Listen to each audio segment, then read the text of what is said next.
आम्ही त्या ठिकाणी करू. मनोज जरांगेंचं आंदोलन हे घटनाबाह्य आहे असा आरोप वकील गुणरत्न सदावर्ते यांनी केलेला आहे.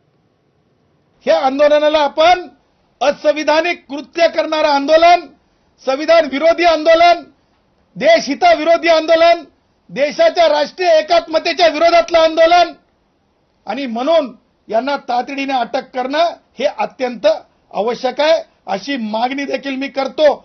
आणि मी हे बोलत असताना मी कायदेशीर आणि पुराव्यानिशी बोलत आहे हे मी तुम्हाला डंके की चोट पे आपल्या माध्यमातून पोलीस अधिकाऱ्यांना सांगत आहे, त्याचबरोबर जरंगेंना सांगत आहे. मला आज या आंदोलनाला हे नाव द्यायचंय की आंदोलन मी अगोदरपासून सांगत होतो की मनोज जरंगे यांचं मुखवटा आहे, मनोज जरंगेचा फक्त मुखवटा आहे, मनोज जरंगेचा फक्त मुखवटा आहे आणि राजकारण ह्या आंदोलनाचा आत्मा आहे. राजकारण ह्या आंदोलनाचा आत्मा आहे हे आज दस्तूर सिद्ध झालेलं आहे. याच बातमी